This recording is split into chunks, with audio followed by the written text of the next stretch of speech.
Welcome to city cable news బులెటిన్ల ముందుగా headlines. అంగరంగ వైభవంగా హనుమాన్ శోభయాత్ర.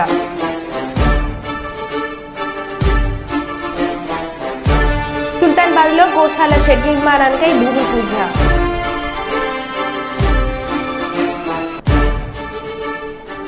గాలికి కుప్పకూలిన నిర్మాణంలో ఉన్న వంతెన.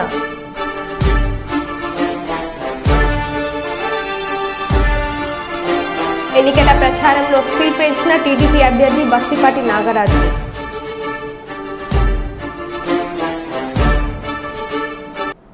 ఇక వివరాల్లోకి వెళ్తే, మహబూబాబాద్ జిల్లా మరోసారి బయటపడ్డ బీఆర్ఎస్ వర్గపోరు.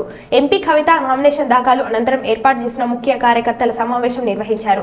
మాజీ ఎమ్మెల్యే శంకర్ నాయక్ మాట్లాడుతుండగా ఎమ్మెల్సీ రవీందర్రావు వర్గీయులు తల్లిపాలు తాగి రొమ్ము గుద్దింది, ఎవరు తీయడం జరిగింది, శంకర్ నాయక్ నుండి మైక్ తీసుకుని అదుపు చేసిన కవిత. సమావేశంలో నెలకొన్న ఘర్షణ వాతావరణం. ఎమ్మెల్యే శంకర్ నాయక్ ఎమ్మెల్సీ వర్గీయులకు సీరియస్ వార్నింగ్. కొట్టుకుందామంటే కొట్టుకుందాం అనే ఎమ్మెల్సీ మాజీ ఎమ్మెల్యే సవాల్. పార్టీలో ఉండి అదే పార్టీకి మోసం చేయొద్దు, హితావు పలకడం జరిగింది. ఖచ్చితంగా గెలిచే సీట్లలో మహబూబాబాద్ ఉంది. ఈ వేదికను ఉద్దేశించి అందరు ఇద్దరు మాట్లాడాలి. 2 నిమిషాలే. తెలంగాణ ఈరోజు మన ప్రియతమ ఎంపీ గారు కవిత గారు నామినేషన్ వేయడం జరిగింది. వారికి మీ అందరి తరఫున హృదయపూర్వక కంగ్రాచులేషన్ తెలియజేస్తూ, వేదిక పైన ఉన్న అతిరథ మహారాజులకి, ఇంతకుముందు ఎమ్మెల్సీ గారు చెప్పినట్టు వాతావరణం బాగుంది. దయచేసి గతంలో చేసిన పొరపాట్లు మళ్ళీ తప్పులు చేయకుండా మన వ్యక్తిని మనం గెలిపించుకుంటే బాగుంటుంది. పార్టీ బాగుంటేనే మనం అందరం బాగుంటాం. కాంగ్రెస్ వాళ్ళు చేసిన తప్పులు ప్రజల్లో ఇప్పటికే అన్నం పెట్టే రైతులు ఎదురు చూస్తున్నారు. మేము గతంలో తప్పు చేయడం పెడుతున్నా. వాతావరణం చాలా చక్కగా ఉంది, బాగుంది. ఇంకా రాబోయే ఈ 10-15 రోజులలో ఇంకా దారుణమైన పరిస్థితి ఉంటుంది. కాబట్టి రైతులు కావచ్చు, ఎస్సీ ఎస్టీ బీసీ మైనార్టీ సబండ జాతులు చాలా పొరపాటు చేశాం. ఈ పొరపాటు చేయకూడదు. ఎప్పుడు 13వ తారీఖు మే 13వ తారీఖు మేము బీఆర్ఎస్ కారు గుర్తు ఓటేద్దామని చెప్పి ఎదురు చూస్తున్నారు. ఇది సత్యం. కాబట్టి దయచేసి ఏదైతే ఎమ్మెల్యే ఎలక్షన్లో కొంతమంది కావాలని పార్టీ శ్రేణులే అటు ఇటు చేశారో చేయకండి, దయచేసి చేయకండి. తల్లి పాలు తాగి రొమ్ము గుద్దవద్దు. అందరం కలిసికట్టుగా ఉందాం, ముందుకు సాగుదాం. అందరం ప్రతి జై తెలంగాణ. కేసీఆర్ గారి నాయకత్వం, కేసీఆర్ గారి నాయకత్వం. కాదు, ఇక్కడ మాట్లాడతా అంటే ఇది అయితే కొట్లాడదామంటే కొట్లాడదాం, నో ప్రాబ్లం. ఇక్కడ ఎవరు చేత కాకుండా లేరు.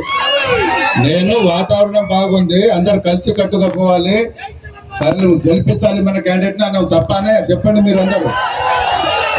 ఇవన్నీ కాదు, నేను ఒకటే రిక్వెస్ట్ చేస్తున్నా. ముఖ్యంగా నేను వేదిక పైన ఉన్న వాళ్ళకి ఓపిక లేకుంటే, సహనం లేకుంటే చాలా దెబ్బతింటాం. అందరం కలిసి కట్టుగా ముందుకు సాగుదాం. రాబోయే రోజులలో ఎవరి ఊర్లలో, ఎవరి మండలాలలో, ఎవరి గ్రామాలలో, ఎవరి వార్డులలో మెజార్టీ వచ్చేలాగా చూసుకుందాం. అందరు కలిసి కట్టుగా ముందుకు సాగుదాం. దయచేసి మనము 17 ఎంపీ సీట్లలో దాదాపు 10-12 గెలిస్తే తప్పకుండా కేంద్రం దిగి వస్తుంది, మనకు ముఖం తిరిగి వస్తుంది. ఇప్పటికే మన కార్యకర్తల మీద లేని పని వాళ్ళే చేసేసి కేసులు సృష్టిస్తున్నారు, కేసులు పెడుతున్నారు. కాబట్టి అలాంటి మీరు ఎవరికి భయపడని అవసరం లేదు. మేమందరం ఉన్నాం. వేదిక పైన ఉన్న వాళ్ళు అవన్నీ చెప్పవలసిన బాధ్యత మన పైన ఉంది. ఇవాళ ఈ నామినేషన్ చెప్పకుండా చేయకుండానే కొంత వేల మంది వచ్చారు. 1వ తారీఖు నాడు మన ప్రియతమ నాయకులు, బడుగు బలహీన వర్గాల ఆశాజ్యోతి, మనసున్న మహారాజు, జైన హృదయ నేత, బంగారు తెలంగాణ అభివృద్ధి ప్రదాత గౌరవశ్రీ కల్వకుంట్ల చంద్రశేఖరరావు గారు రోడ్ షో రాబోతున్నారు. మనమందరం వచ్చిన వాళ్ళమందరం మనమేందో. భూపాల్పల్లి జిల్లా గర్మిలపల్లి, పెద్దపల్లి జిల్లా ఓడేడు గ్రామాలను కలుపుతూ నిర్మిస్తున్న బ్రిడ్జి గాలికి కుప్పకూలింది. 2016 నుండి పనులు జరుగుతున్న ఇంకా పూర్తి కాని వైనం. గతంలో వరదల వల్ల ఓసారి కూలిన బ్రిడ్జి, దీంతో ముక్కున వేలేసుకుంటున్న ప్రజలు.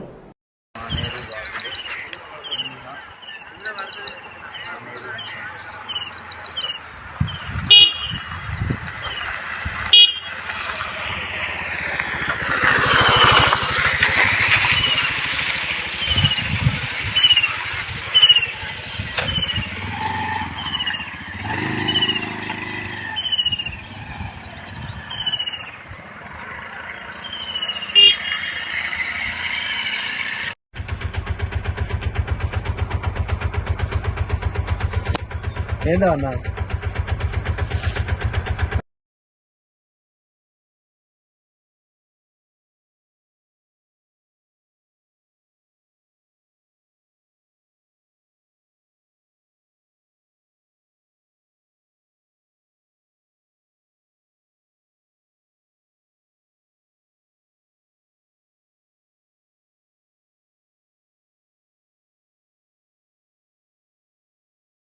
సుల్తాన్బాద్ పట్టణంలోని మార్కండేయ కాలనీ పెద్దగిరి వద్ద హనుమాన్ దేవాలయం వద్ద శ్రీ ధర్మశాస్త్ర గోశాల షెడ్ నిర్మాణానికి బుధవారం భూమి పూజ కార్యక్రమం నిర్వహించారు. ఈ సందర్భంగా ప్రవీణ్ కుమార్ భండారి సూర్య మాట్లాడుతూ అంతరించిపోతున్నటువంటి గోమాతలను రక్షించుకోవాల్సిన బాధ్యత ప్రతి ఒక్కరిపైన ఉందని, ప్రతి ఒక్కరూ షెడ్ నిర్మాణం కొరకే తమ వంతు సహాయ సహకారాలు వస్తు రూపేణ ధన రూపేణ అందించాలని విజ్ఞప్తి చేస్తున్నామన్నారు.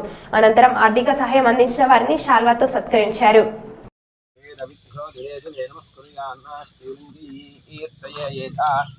దేవతా ప్రీణాతి మనోభీష్టబల సిద్ధిరస్తు మనస్సంకల్పిత కార్య దిగ్విజయోస్తు సమానం భవతి. అందరూ కొంచెం వెనుకకు రావాలి. ఓకే చూడండి.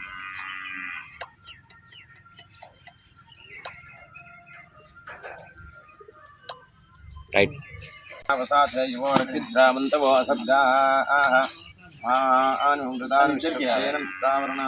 ఇది నేను స్పెషల్ గా సార్ కోసం కొనుకొచ్చిన తెలవంగానే. ఇటు పట్టుకొని చూడండి.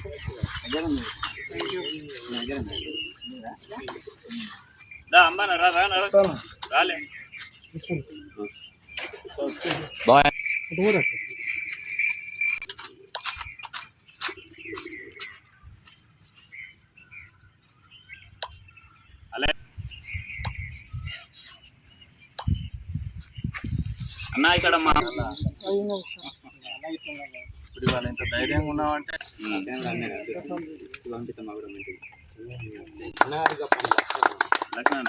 లక్షణ కప్పుకోడు ఇటువంటి ఆయన శాస్త్రంగా దీనికి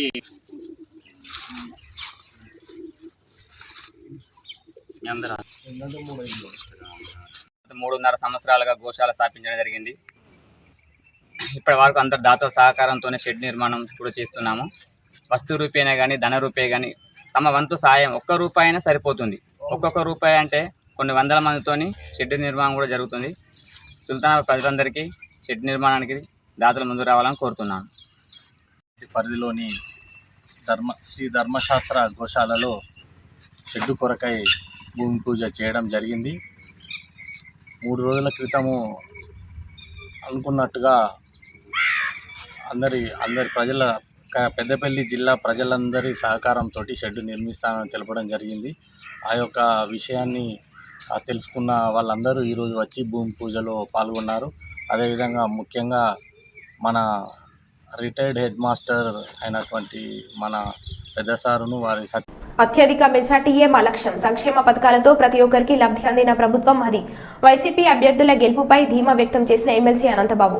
వైఎస్ఆర్ కాంగ్రెస్ పార్టీ అభ్యర్థుల నామినేషన్ కార్యక్రమంలో పాల్గొన్న ఎమ్మెల్సీ అనంతబాబు ఎంపీకి పోటీ చేయనున్న ధనుంజయ రాణి పాల్గొన్నారు. రానున్న సార్వత్రిక ఎన్నికల్లో వైఎస్ఆర్ కాంగ్రెస్ పార్టీ గెలుపు తథ్యమని ఎమ్మెల్సీ అనంతబాబు పేర్కొన్నారు.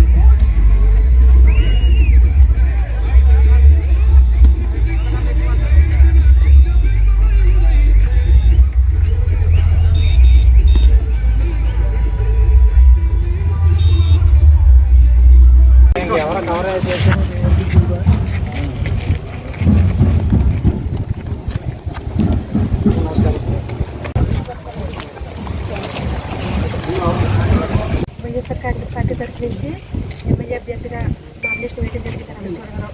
మా నియోజకవర్గ ప్రజల ఆదరణతో వాళ్ళందరితో కలిసి వచ్చి భారీ ఎత్తున ఇది జన సముద్రం అన్న విధంగా మా నాయకులంతా కొత్త తరలి వచ్చి వారి సమక్షంలో ఈరోజు నేను ఇక్కడ నామినేషన్ వేయడం జరిగింది. ఎందుకంటే వైఎస్ఆర్ కాంగ్రెస్ పార్టీకి రంపచోడవరం అనేది కంచుకోవట్లేదు.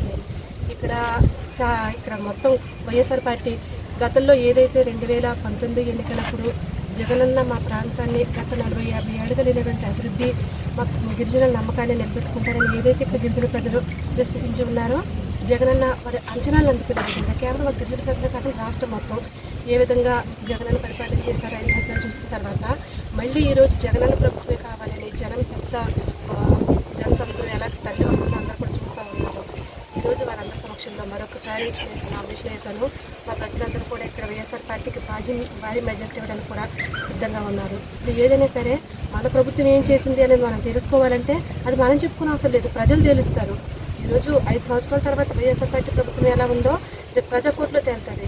ఈరోజు కొంతమంది మాట్లాడుతూ ఉన్నారు, గతంలో ఇక్కడ ఎమ్మెల్యేలుగా చేసి ముఖ్యమంత్రులుగా చేసి ఆ పార్టీకి సంబంధించిన పదవులు చేసి కనీసం గిరిజన ప్రాంతాలు మారుమూల ప్రాంతాలకు పెంచి డాక్టర్ దుమ్మా తనుజారాణి అరకు పార్లమెంట్ అభ్యర్థిని. ఈరోజు మేడం గారు నాగులపల్లి ధనలక్ష్మి గారు ఈరోజు నామినేషన్స్ వేశారు. ఈరోజు ఏదైతే జనాన్ని చూస్తున్నామో జన సముద్రంలా ఉంది. ఖచ్చితంగా మన పార్టీనే వైఎస్ఆర్ కాంగ్రెస్ పార్టీనే మళ్ళీ వస్తుంది. మళ్ళీ సెకండ్ టైం సీఎంగా మన జగనన్ననే చూసుకుంటాము. ఎందుకంటే మా గిరిజన ప్రాంతంలో జగనన్న గారు చేసిన సంక్షేమ పథకాలే కానివ్వండి, డెవలప్మెంటే కానివ్వండి, ఏదైనా ఇప్పుడు సాలూరులో మనం చూసుకుంటున్నాం ట్రైబల్ యూనివర్సిటీ కానివ్వండి, కురుపంలో ఇంజనీరింగ్ కళాశాల కానివ్వండి, పాడేరులో మెడికల్ కాలేజ్ కానివ్వండి, మా ప్రాంతంలో కాకుండా ఇంకా రాష్ట్రంలో ఎన్నో 17 మెడికల్ కాలేజ్ని నిర్మాణం జరుగుతుంది. అలానే ఇంకొకసారి మనం 5 ఏళ్ల వ్యవధిలోనే మనం ఇంత చేంజెస్ ఇంత అభివృద్ధి చూస్తుంటే ఇంకొకసారి సీఎంగా మన జగనన్నే తీసుకొని వస్తే ఇంకా చాలా అభివృద్ధి చేసుకోవడానికి వీలుంటుందని నేను ఈ మీడియా ముఖంగా తెలియజేసుకుంటున్నాను. ఎటువంటి అభివృద్ధి సంక్షేమం లేకుండా ఉండే వాళ్ళు ఈరోజు మళ్ళీ మాట్లాడుతూ ఉన్నారు. దమ్ముంటే ప్రజాకూట్లోకి వచ్చారు కదా, వచ్చారు ప్రజల మధ్యలోకి ఆదరాభిమానాలు కొనుగొని ప్రజాకూట్లో తేల్చుకునే విధంగా ప్రజల్లో కష్టపడే తప్ప ఎవరినో నిందించేసి ఒక మనిషిని 100 సార్లు ఏదో అంటే జరిపోద్దని అనుకోవడం చాలా మూర్ఖత్వం అండి. ఈరోజు రాజకీయం అంటే చాలా ఎలా ప్రవర్తిస్తారంటే ఒక మనిషిని మాట్లాడేస్తే రాజకీయం అయిపోద్ది అనుకుంటున్నారు.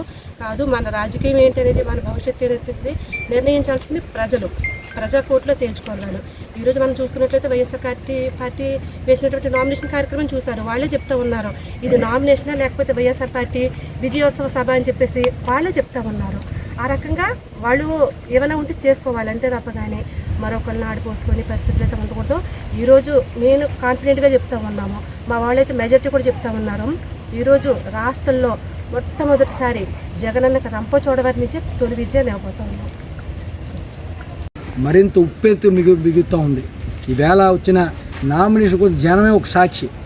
జనానికి ఈవేళ వైఎస్ఆర్ కాంగ్రెస్ పార్టీకి ఎంత ఆధారం ఉందో. ఈవేళ మన ఎంపీ అభ్యర్థి తనుజారాణి గారు, ఆమె డాక్టర్గా వృత్తి చేస్తూ ఉన్నారు. వృత్తి చేస్తుంటే దానికి ఆ చేస్తున్న వృత్తికి వదిలి ఈవేళ జగన్ గారు పిలుపు మేరకు ఆమె ఇక్కడికి వచ్చారు. ఈవేళ గతంలో కొంతమందికే ఆమె వైద్యురాలుగా సేవలు అందించేవారు. ఈవేళ యావత్ ఈ పార్లమెంట్లో సుమారుగా 7 నియోజకవర్గాలు ఉన్నాయి. 7 నియోజకవర్గాల్లో గిరిజన ప్రజలు చాలా వేలాది మంది, లక్షలాది మంది ఉన్నారు. వీళ్ళందరికీ కూడా ఇవాళ ఒక ఎంపీగా సేవలించే దిశగా అడుగులు వేస్తూ ఉన్నారు. రంపచోడవరం నియోజకవర్గం నుంచి అతి భారీ మెజార్టీతో మన తనుజారాణి గారికి నెగ్గిపోతూ ఉన్నారు. ఎందుకంటే మా లక్ష్యం ఒకటే, గతంలో మెజార్టీ మీద ఎక్కువ మెజార్టీ తెచ్చుకోవాలి, గత మెజార్టీ మీద భారీ స్థాయిలో మెజార్టీ తేవాలని మేము ఆరాటపడుతూ ఉన్నాం. ప్రజలు కోరుతూ ఉన్నాం. మీ తరఫున ప్రతి ఒక్కరికి కూడా రాబోయే కాలంలో మరింతగా బాధ్యతగా వ్యవహరించి ఈ ప్రాంత అభివృద్ధి పట్ల కానీ గిరిజన ప్రజల ఆకాంక్షల పట్ల కానీ ముందుకెళ్తాం. మా ఎమ్మెల్యే అభ్యర్థి ధనలక్ష్మి గారిని, మా ఎంపీ అభ్యర్థి తనుజారాణి గారిని అత్యధిక మెజార్టీతో గెలిపించమని మీ ద్వారా కోరుతాం. Thank you. పెద్దపల్లి జిల్లా గోదావరిలోని స్థానిక శ్రామిక భవన్లో ఎన్హెచ్ఆర్సీ సర్వసభ్య సమావేశం ఏర్పాటు చేశారు. ఈ సమావేశంలో మండల కమిటీ, పట్టణ కమిటీ నియామకాల ఏర్పాటు చేసి వారికి బాధ్యతలు అప్పగించారు. ఈ కార్యక్రమానికి సమావేశానికి సభ అధ్యక్షులుగా పూసాల కృష్ణ వ్యవహరించగా ముఖ్య అతిథులుగా ఇజాము సాంబశివరావు, రాష్ట్ర సీసీ మెంబర్ చంద్రశేఖర్ హాజరైనారు. ఈ సమావేశంను ఉద్దేశిస్తూ సమాజంలో జరుగుతున్న మానవ హక్కుల ఉల్లంఘనలను దృష్టిలో పెట్టుకుని సమాజానికి మెరుగైన సేవలు అందించాలని నియామకమైన మండల, పట్టణ కమిటీలకు సూచించారు.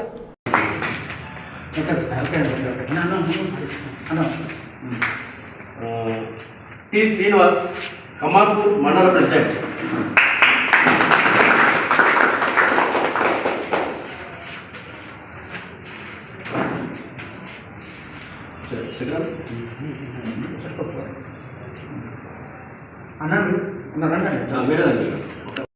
అన్ని జిల్లాల సమావేశం జరిగింది. అక్కడ ఏం చెప్పారంటే ఒక జిల్లాల సమస్య అంటే ఒక వ్యక్తికి సమస్య వచ్చిందని చెప్పి అక్కడ జిల్లానే కాకుండా మన తెలంగాణలో ఉన్న అన్ని జిల్లాల నుంచి కూడా ఆ సమస్య మీద పోరాటం చేయడానికి మనం ముందు కార్యాచరణ ఆల్రెడీ చేస్తున్నారు.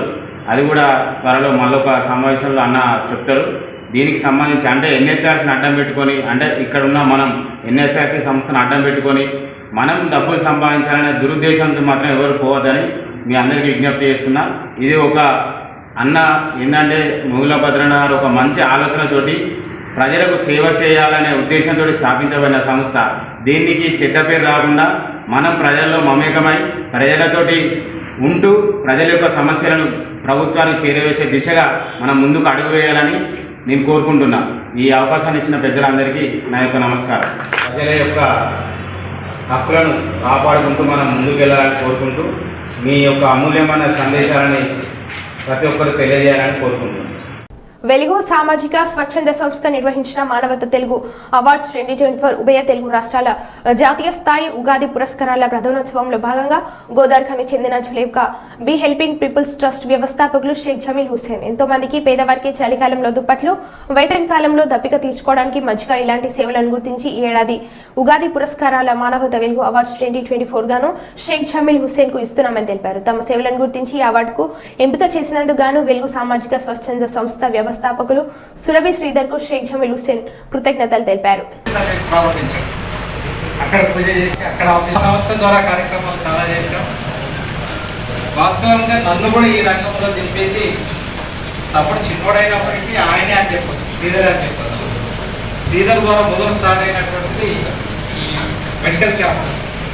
ఆ తర్వాత ఎస్ఆర్ఐ తదితర పట్టు విడవకుండా కంటిన్యూ చేస్తూ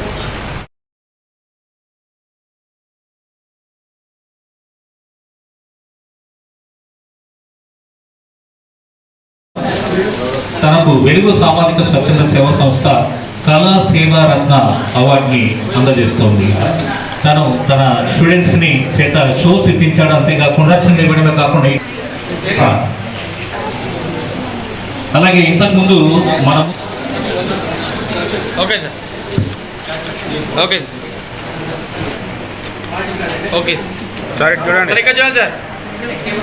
వారి జన్మదినాలను సక్సెస్ మీట్లను కూడా పురస్కరించి అవార్డు ప్రభాకర్ గారు అమౌంట్తో మనం జనరల్గా ఎక్కడన్నా 5 రూపీస్ చూస్తూ ఉంటాను. అలాగే నిమ్మరాజుల రవి గారు, తర్వాత పాత్రికేయులు కూడా ఆత్మీయ మిత్రులు, అంతేకాకుండా గడగడ ఎక్కడ తడబాటు లేకుండా కట్టుకోకుండా ప్రదర్శించినటువంటి దివ్యమూర్తి గారికి అపర జ్ఞాని అవార్డుని గారికి సేవా మిత్రోతి సబ్ ఎడిటర్ గా వెలుగు సామాజిక స్వచ్ఛంద సంస్థ గా దళిత రత్న అవార్డు సేవా మిత్ర అవార్డుని ఇస్తున్నాము. తర్వాత సిహెచ్ శ్రీలక్ష్మి గారికి ఉమెన్ లీడర్షిప్ అవార్డు, ఇది సేవా మిత్ర అవార్డుని ప్రకటించడం జరిగింది. ఉన్నట్లయితే సంపత్ కుమార్ గారు, శ్రావణ్ గారు సోషల్ మీడియా తన సహకారాన్ని అందిస్తూ, గంట బబిత గారు, సిగిరి నారాయణ వరద గారు. నేను కూడా మెరుగు శేఖర్ వాళ్ళ తమ్ముడి అని చెప్పి సమాజానికి ముద్ర పడిపోయినా. రెండోది మా జనరల్ సెక్రటరీ కిషన్ రావు గారు, తమ్మి నీకెందుకు అచ్చం వస్తుందా సురభి, నీకు మరి ఇంత ఖర్చు అవుతుంది కదా, మరి నేను స్పాన్సర్ చేయాలని చెప్పాడు. అన్న మీరు రావడం గొప్ప విషయం అన్న, నాకు స్పాన్సర్స్ వద్దాను, ఆల్రెడీ స్పాన్సర్స్ వచ్చిండ్రు ఇచ్చిండ్రు చేసిండ్రు కనుక నాకు స్పాన్సర్స్ ఏం అవుతుందా, మీరు రావడం నా బ్లెస్సింగ్స్ అన్న చెప్పాను. అన్నగారు చుట్టూ చాలా చాలా చాలా పని ఉంది. అన్న చెప్పుడు హైదరాబాద్ నుండి రావడం జరిగింది. అన్నగారు సుధా ఇంట్లో బాగాలేదు, వాళ్ళ మదర్కి, కిషన్ వాళ్ళ మదర్కి బాగాలేదు. అయినా ఓపికతో అనేది మన కార్యక్రమం 15-16 సంవత్సరాల నుండి ఇంతవరకు వెలుగు స్వచ్ఛంద సంస్థ ద్వారా అసలు ఏ కార్యక్రమం చేయలేదు. ఏదో సేవా కార్యక్రమం చేస్తున్నాం తప్ప మన ఆర్గనైజేషన్ ద్వారా చేసింది ఏం లేదన్న. మొదటి కార్యక్రమం చేస్తున్నాం కనుక ప్రతి ఒక్కరికి రావాలి అని చెప్పాను. దీనిలో భాగంగా నాకు ఎవరైతే చదువు చెప్పిన గురువులు ఎవరైతే ఉన్నారో వాళ్ళను గౌరవించుకోవాలి అనే ఉద్దేశంతో నా గురువులను ఇన్వైట్ చేయడం జరిగింది. రెండోది వచ్చేసి ఏంటంటే, నీ వెలుగు స్వచ్ఛంద సంస్థ మొట్టమొదటిసారిగా పెట్టినప్పుడు నాకు సహకరించిన డాక్టర్స్, ఇప్పుడు ఇక్కడ ఉన్న డాక్టర్స్, డాక్టర్ లక్ష్మణ్ గారు కావచ్చు, శ్రీనివాస్ రెడ్డి గారు కావచ్చు, విజేంద్ర రెడ్డి అని కావచ్చు, మా కరోనా డాక్టర్ రాజశేఖర రెడ్డి గారు కావచ్చు, వీళ్ళందరూ ప్రతి ఒక్కరూ వెలుగు స్వచ్ఛంద సంస్థ సహకరిస్తూనే ఉన్నారు ఇప్పటి వరకు కూడా. కనుక వాళ్ళని గౌరవించుకోవాలి అనే ఉద్దేశంతో కొంతమంది సామాజిక సేవకులు ఎవరైతే ఉన్నారో వాళ్ళని గౌరవించాలనే ఉద్దేశంతో ఏంటంటే ఇక్కడ ఎందుకంటే ఒక బాధ ఏంటంటే అవార్డులు అనేటోళ్ళు నిజమైన జెన్యున్ పర్సన్స్ తీసుకుంటారండి. కానీ ఏంటంటే చాలాసార్లు అయినా ఒక జర్నలిస్ట్ కానీ ఏదంటే ఇంకోటి ఏంటంటే ఒక విలేకర్గా జ్యోతి పెద్దపల్లి బ్యూరో ఇన్ఛార్జిగా కొనసాగుతున్నా కొన్ని సందర్భాలు నేను రాసిన సందర్భాలు ఏంటంటే అవార్డులు కొనుక్కుంటున్నారు అవార్డులు ఎందుకు కొనుక్కుంటారండి? ఏం పని కానీ అవార్డులు కొనుక్కునేది చాలా బాధ అనిపించింది. దానికి ఒక పేరు అనేది చేంజ్ కావాలనే ఉద్దేశంతో ఏంటంటే ఒక అవార్డుల కార్యక్రమం చేయాలి, ఆ పేరైనా మర్చిపోవాలి. ఎవరైతే జెన్యున్ పర్సన్స్ ఎవరైతే ఉన్నారో వాళ్ళకి అవార్డులు ఇవ్వాలనుకున్నా. నక్షత్ర డెవలపర్స్ కొద్దిసేపు మాట్లాడలేదు. ఒక మంచి దినము, మంచి రోజు. తమ్ముడు అది ఊహించిందో లేదో తెలియదు కానీ ధరిత్రి దినం అంటారు. అంటే భూమాత దినం. మనకు జన్మనిచ్చింది తల్లి, కానీ మొత్తం సమస్త జీవరాశికి జన్మనిచ్చింది భూమి. ఇటువంటి భూమాత దినోత్సవం రోజున అద్భుతమైన కార్యక్రమాలు తమ్ముడు నిర్వహించడం జరుగుతాం. అది అనూహ్యంగా జరిగిందా ఎలా జరిగిందో కానీ అద్భుతమైన రోజు ఈరోజు. మనమందరం మన తల్లిని నెమరేసుకునే రోజు. మరి అమ్మ మీద 2-3 పాట కూడా వాడారు. వాళ్ళు తెలిసిందో తెలియకనో కానీ కరెక్ట్ రోజున కరెక్ట్ పాట వాడారు. దాదాపు 3 వాడినట్టున్నారు పాట. అందుకని మరొకసారి తమ్ముడిని ఈ రోజున ప్రోగ్రాం నిర్వహిస్తున్నందుకు, ఈ కార్యక్రమం నిర్వహిస్తున్నందుకు ప్రత్యేకంగా ధన్యవాదాలు తెలియజేస్తాను. నిర్వహించి ఇక్కడ అందరినీ సమావేశపరిచినందుకు సురభి శ్రీధర్ గారికి మనస్ఫూర్తిని అభినందిస్తున్నాను. ముఖ్యంగా ఇంతమంది వక్తలు మాట్లాడినట్టుగా నేడు అంతర్జాతీయ ధరణి దినోత్సవం. అంటే మన నాగరికత పెరిగిన కొద్దీ ఎంతో కొంత పర్యావరణానికి చెరుపు చేస్తాం. దాన్ని కంట్రోల్ చేస్తూ భావితరాల వారికి ఈ ధరణిని అతి తక్కువ నష్టం కలిగిస్తూ అందించడమే నేటి ఈ కార్యక్రమం అంతర్జాతీయ ధరణి దినోత్సవ ప్రాముఖ్యత. ఇంత చక్కటి రోజు నాడు ఈ కార్యక్రమంలో దాన్ని మాట్లాడుకుంటూ ఈ కార్యక్రమం నిర్వహించుకోవడం నిజంగా చాలా ఆనందమిస్తుంది. సురభి శ్రీధర్ గారు చాలా చక్కటి కార్యక్రమం నిర్వహిస్తున్నారు. సేవా కార్యక్రమాలు. సేవ అంటే తన దగ్గర ఉన్న కొంతను ఎదుటివారి అవసరానికి అనుగుణంగా పంచిపెట్టడం ఇది చాలా గొప్ప విషయం. ఎందుకంటే ఇది అందరికీ సాధ్యం కాదు. ఇంత తక్కువ ఏజ్లో చాలా చక్కటి కార్యక్రమం నిర్వహిస్తూ ఉన్నారు. ముఖ్యంగా ఇంతమంది కళాకారులను పరిచయం చేసుకునే కలిసే అవకాశాన్ని కూడా మాకు కల్పించారు. ఉగాది పురస్కారాల సందర్భంగా ఈ కార్యక్రమం ఇట్లాగే దిగ్విజయం కావాలని, ఈ సంస్థ ఇంకా అభివృద్ధిలోకి రావాలని, సమాజ సేవా కార్యక్రమాల్లో నిర్విరాగంగా పనిచేయాలని ఆకాంక్షిస్తూ ఈ కార్యక్రమానికి నన్ను ఆహ్వానించినందుకు ఆర్గనైజర్స్ని మనస్ఫూర్తిగా కృతజ్ఞతలు తెలియజేస్తూ ముగిస్తున్నాను. Thank you. కాకినాడ జిల్లా జగ్గంపేట నియోజకవర్గ ఉమ్మడి కూటమి అభ్యర్థి జ్యోతుల నెహ్రూ పిఠాపురం నియోజకవర్గంలో ఉమ్మడి కూటమి అభ్యర్థిగా పోటీ చేసిన కొణిదెల పవన్ కళ్యాణ్ సాధారణంగా కలిశారు. జ్యోతుల నెహ్రూ పవన్ కళ్యాణ్ కు కండువతో ఆహ్వానం పలికారు. వెంటనే ఆయన జగ్గంపేట నాయకులు పాల్గొన్నారు.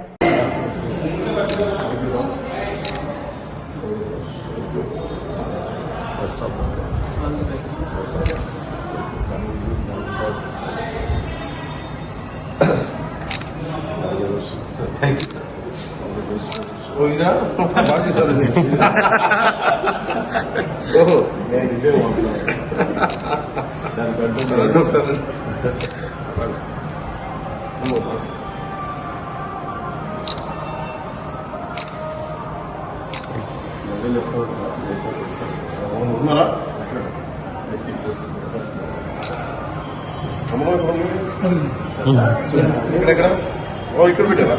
3 గంటలు మాది పోయి పెట్టారా? బాగా డిజైన్ చేశారు. ఇదే నువ్వు చెప్పింది. మీరు అందరూ కూర్చొని దీన్ని రిలవెంట్ డిజైన్ చేస్తున్నారా? ఇలా బండ్లు పెట్టేసారు.